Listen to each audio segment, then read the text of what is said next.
വരും സ്വാഭാവികമായിട്ട്. ചെറുപ്പം മുതലേ ചേച്ചി പൊതുവെ നല്ല ഭയങ്കര ധൈര്യമുള്ളൊരു കുട്ടിയായിരുന്നോ? അതോ നമ്മുടെ ലൈഫിലെ എക്സ്പീരിയൻസസിൽ നിന്ന് നമ്മളെല്ലാവരും പലതും പഠിക്കും അല്ലേ? ആ എക്സ്പീരിയൻസിൽ നിന്നും പഠിച്ച് അങ്ങനെ ആർജിച്ചെടുത്ത ഒരു ധൈര്യമാണോ നിഷ സാരംഗ് എന്ന് പറഞ്ഞ വ്യക്തിക്കുള്ളത്? എനിക്ക് ധൈര്യമൊന്നും ഉണ്ടായിരുന്നില്ല.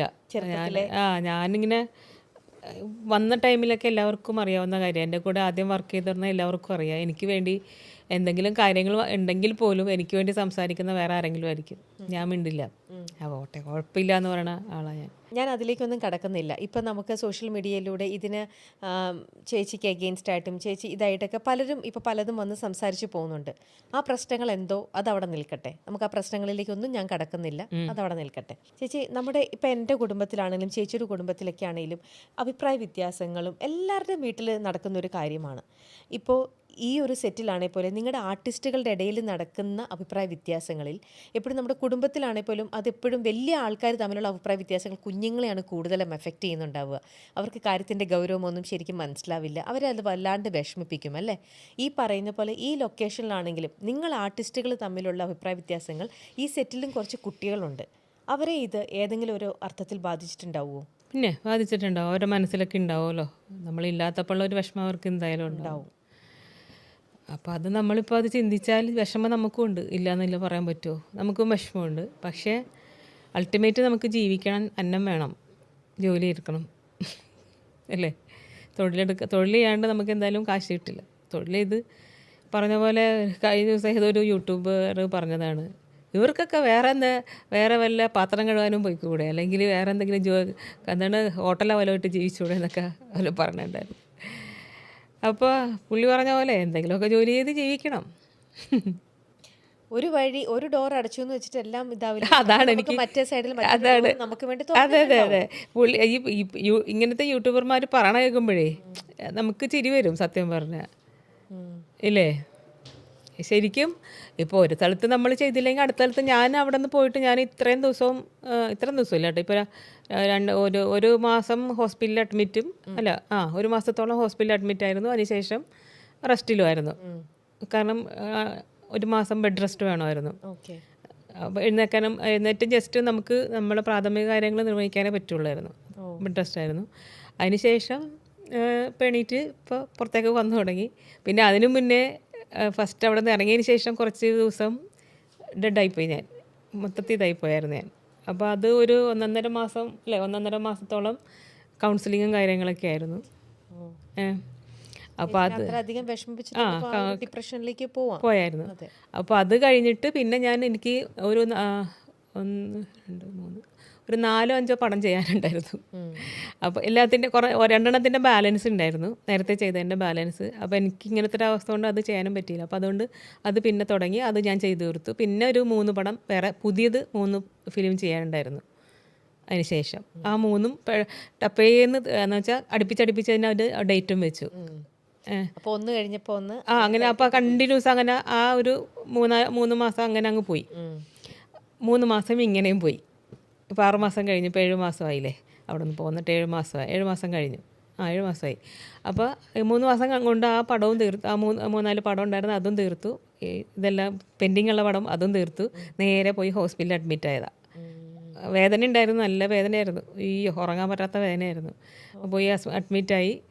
അങ്ങനെ അത് അപ്പോൾ കുറച്ച് കോംപ്ലിക്കേറ്റഡ് ആണ്. അപ്പോൾ അതുകൊണ്ട് അവർ 10-21 ദിവസം ഹോസ്പിറ്റലിൽ തന്നെ കിടന്നു. പിന്നെ വന്ന് ബെഡ് റെസ്റ്റ് ആയിരുന്നു.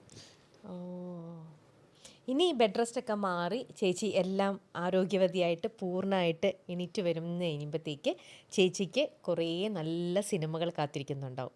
അപ്പോൾ ചേച്ചിക്ക് നല്ല ഡൈവേർഷൻസ് കിട്ടും. വേറെ സീരിയലുകളായിക്കോട്ടെ, വേറെയും ഇല്ല, പുതിയ പ്രൊജക്റ്റ് ആയിട്ടുണ്ട്. പിന്നെ എന്താണ് അല്ല, അതിപ്പോൾ അവർ തുടങ്ങാനിരുന്നതായിരുന്നു. അപ്പോഴാണ് എനിക്കിങ്ങനെ എനിക്ക് വേദന സഹിക്കാൻ പറ്റാത്തൊരു ഉറങ്ങാൻ പറ്റുന്നുണ്ടായിരുന്നില്ല. കിടക്കുമ്പോഴാണ് വേദന, അല്ലാണ്ട് എനിക്ക് നിൽക്കുമ്പോഴൊന്നും വലിയ കുഴപ്പമുണ്ടായിരുന്നില്ല. കിടക്കുമ്പോഴാണ് വേദന ഹെവി. അപ്പോൾ അതുകൊണ്ട് പകൽ എനിക്കിഷ്ടമായിരുന്നു, രാത്രി ആകുമ്പോൾ എനിക്ക് ടെൻഷൻ തുടങ്ങും. കാരണം കിടക്കുമ്പോൾ എനിക്ക് വേദന വരും. അപ്പോൾ അങ്ങനെയാണ് പിന്നെ നമ്മൾ ഹോസ്പിറ്റലിലേക്ക്. അപ്പോൾ അവർ ഇങ്ങനെ പുതിയ പ്രൊജക്റ്റ് തുടങ്ങാൻ പോയപ്പോഴത്തേക്ക് ഞാൻ പറഞ്ഞു എനിക്കിങ്ങനെ ഇതിൻ്റെ കാര്യം പറഞ്ഞു ഞാൻ. അപ്പോൾ അവർ പറഞ്ഞ് അപ്പോൾ എന്താ ചെയ്യാൻ പറ്റും? ഞാൻ പറഞ്ഞു ഒരു 1-2 മാസം എനിക്ക് തരുകയാണെങ്കിൽ എനിക്കിത് റെസ്റ്റ് എടുത്തൊക്കെ വരാം അപ്പോൾ എന്ന് പറഞ്ഞു. അപ്പോൾ അവർ പറഞ്ഞു ആദ്യം ഞാൻ 1 മാസം ചോദിച്ചുള്ളൂ അവരുടെ അടുത്ത്, 1 മാസം റെസ്റ്റ് കിട്ടണം അത്രേ ഉള്ളൂ എന്ന് പറഞ്ഞ്.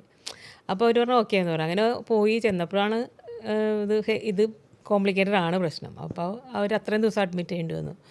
അഡ്മിറ്റ് ചെയ്യുന്ന അത്രയും ദിവസം ബെഡ് റെസ്റ്റ് പറഞ്ഞു. അയ്യോ, അതാണ് നമുക്കിപ്പോൾ ഒരു വർക്കും ചെയ്യാൻ പറ്റില്ലല്ലോ. അപ്പം അങ്ങനെ അത് പറഞ്ഞപ്പോഴത്തേക്ക് നമുക്ക് പിന്നെ അവരോട് നമ്മൾ പിന്നെയും വിളിച്ചു പറഞ്ഞു ഇങ്ങനെ. അപ്പം അങ്ങനെ അവർ എന്തായാലും കുറച്ച് ദിവസം കിട്ടി. 1 മാസമൊന്നും എനിക്ക് ബെഡ് റെസ്റ്റ് കിട്ടിയില്ല. ഇപ്പോൾ ഇന്നത്തേക്ക് 24 ദിവസമായിട്ടുള്ളൂ. ഇരിക്കുമ്പോഴും ചെറിയ വേദനയുണ്ട് എനിക്ക്. അപ്പോൾ ഇപ്പോൾ കുഴപ്പമില്ല. ഇനിയിപ്പോൾ അവരോട് തുടങ്ങണത് കുറച്ച് ദിവസം കൂടെ കഴിഞ്ഞിട്ട് തുടങ്ങാൻ പറഞ്ഞിട്ടുണ്ട്. 1 ദിവസം പോയി ഞാൻ അവിടെ, ഈ കഴിഞ്ഞ ദിവസം മിനിയാന്ന് പോയി. അതിൻ്റെയാണ് ഇപ്പോൾ ഒരു പെയിൻ ഉണ്ട്.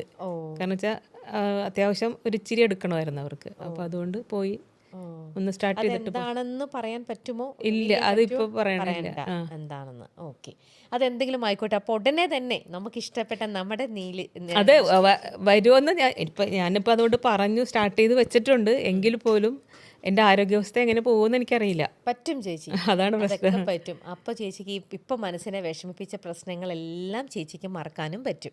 ചേച്ചി അല്ല, അത് ഇന്ന് നമ്മളെ ഇപ്പോൾ ഹോസ്പിറ്റലിൽ പോയിട്ട് വന്നിട്ടേ ഉള്ളേ. അപ്പോൾ ഡോക്ടർ പറഞ്ഞത് എനിക്ക് ഇന്ന് പെയിൻ ഉണ്ടായിരുന്നു, ഇന്നലെയും പെയിൻ ഉണ്ടായിരുന്നു. അപ്പോൾ അതുകൊണ്ട് ഇനിയിപ്പോൾ ഒരു 21 ഡേയ്സ് കൂടെ കഴിഞ്ഞിട്ട് ഒന്നും കൂടെ ഇതുണ്ട്, ഒരു പ്രൊസീജിയറും കൂടെ ഉണ്ട്.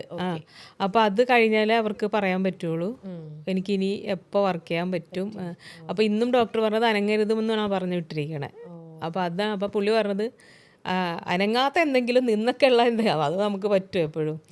അപ്പോൾ അതുകൊണ്ട് നമ്മളത് കുറച്ച് അതെങ്ങനെ ആവുമെന്ന് എനിക്കറിയില്ല, ഒരു പ്രശ്നമാണ്.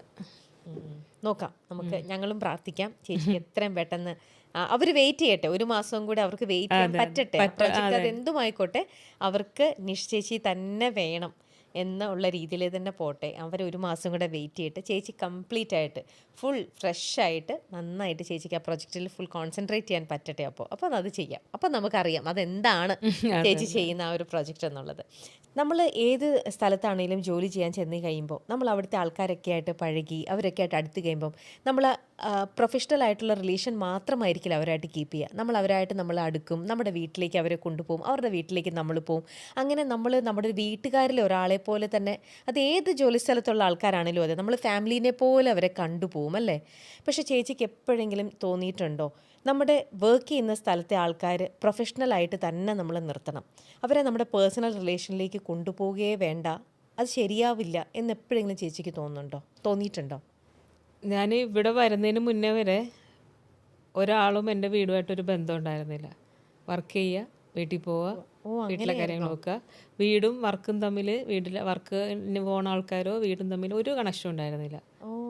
അങ്ങനെ തന്നെയാണ്. ഇപ്പോൾ ഇവിടെ 9 വർഷമല്ലേ, ഞാനിപ്പോൾ 26 വർഷമായില്ലേ വന്നിട്ട്. ഈ 26 വർഷത്തിൽ ഇത് ചെയ്യുന്നതിന് മുന്നേ വരെ, ഈ പ്രോഗ്രാം ചെയ്യുന്നതിന് മുന്നേ വരെ, ഈ 9 വർഷത്തിന് ബാക്ക് എൻ്റെ വീട്ടിലേക്ക് ആരെയും ഞാൻ വിളിക്കാറില്ല, ഞാനും പോകാറില്ല, ആരുമായിട്ടൊരു ബന്ധവുമില്ല. വീട്ടുകാരും എൻ്റെ പ്രൊഫഷണൽ ആൾക്കാരുമായിട്ട് ഒരു കണക്ഷൻ ഉണ്ടായിരുന്നില്ല. ഇത് തുടങ്ങി കുറച്ച് കഴിഞ്ഞതിന് ശേഷമാണ്, ഏതാണ്ട് ഇത് തുടങ്ങി ഒരു വർഷമോ 1.5 വർഷം കഴിഞ്ഞതിന് ശേഷമാണ്, 2 വർഷമൊക്കെ കഴിഞ്ഞതിന് ശേഷമാണ് വീട്ടുകാരായിട്ടൊക്കെ കണക്ഷൻ തുടങ്ങിയത്. അപ്പോൾ അതിന് ശേഷം എല്ലാവരുമായിട്ട് പിന്നെ കുട്ടികളൊക്കെ ലൊക്കേഷനിൽ വരും, അങ്ങനെ ഇവരുമായിട്ട് അടുത്തു. അങ്ങനെ അവരുടെ ഫാമിലിയൊക്കെ നമ്മളെ വീട്ടിൽ വരാറുണ്ട്, അവരുടെ റിലേറ്റീവ്സും ഫാമിലി അവരും ഒക്കെ വന്നിട്ടുണ്ട്. അപ്പോൾ അങ്ങനെ അവരുടെ വീട്ടിൽ ഞാൻ പോയിട്ടുണ്ട്, നമ്മളെല്ലാവരും അങ്ങോട്ടും ഇങ്ങോട്ടൊക്കെ പോയിട്ടുണ്ട്, കുട്ടികളും ഒക്കെ നിന്നിട്ടുണ്ട്. അങ്ങനെ എല്ലാവരും തമ്മിൽ അങ്ങോട്ടും ഇങ്ങോട്ട് കുട്ടികളൊക്കെ വന്നിട്ടുണ്ട്. അപ്പോൾ അതുകൊണ്ട് എല്ലാവരും ആയിട്ട് നല്ല ബന്ധമായിട്ടുണ്ട്. പക്ഷെ അതിനൊന്നും കുഴപ്പമൊന്നുമില്ല. പക്ഷേ എനിക്ക് തോന്നുന്നു എപ്പോഴും നമ്മൾ പ്രൊഫഷൻ വേറെ ഫാമിലി വേറെ ആകുന്നതാണ് എപ്പോഴും നല്ലതെന്ന് എനിക്കിപ്പോൾ തോന്നുന്നുണ്ട്. അത് തന്നെയാണ് നല്ലത്. നമ്മളെപ്പോഴും നമ്മളെ വീടും പ്രൊഫഷനായിട്ട് ബന്ധം വെക്കുന്നതുകൊണ്ട് കുഴപ്പമില്ല. പക്ഷെ നമ്മളത് ഒരു സ്വാതന്ത്ര്യം, അത് എല്ലാത്തിനും ഒരു ലിമിറ്റ് നല്ലതാണ് എപ്പോഴും. ഓക്കെ, ഇപ്പം ഇതൊക്കെ പറഞ്ഞപ്പം ചോദിക്കുക, കുട്ടികളുടെ കാര്യമൊക്കെ പറഞ്ഞപ്പം ഏറ്റവും കൂടുതൽ അത് പറയാണ്ടിരിക്കാൻ പറ്റില്ലാത്ത പാർക്കുട്ടിയുടെ കാര്യമാണ്. പാർക്കുട്ടിയും ചേച്ചിയും തമ്മിൽ എത്രയോ നല്ല ബന്ധവും അടുപ്പമാണ്. അപ്പോൾ ഒരു പക്ഷേ ഇനിയിപ്പോൾ ചേച്ചി പോയില്ലെങ്കിൽ പാർക്കുട്ടിക്ക് ചേച്ചിനെ ഒരുപാട് മിസ് ചെയ്യുന്നുണ്ടാവും അല്ലേ? ഇടാം നമുക്ക്. എനിക്ക് അതൊക്കെ ഒരു പ്രശ്നമുണ്ട്, അതുകൊണ്ട് അത് നമുക്ക് അങ്ങനത്തെ വിഷയങ്ങളെ എന്നെ അതിൽ നിന്നൊക്കെ മാറ്റി നിർത്തിയേക്കുക. ഓക്കെ എന്താണ് ഓക്കെ, നമുക്കതെല്ലാം വിടാം. ചേച്ചി സിനിമയിലൂടെയും സീരിയലിലൂടെയൊക്കെ ആയിട്ട് എത്ര കഥാപാത്രങ്ങൾ ചെയ്തിട്ടുണ്ട്.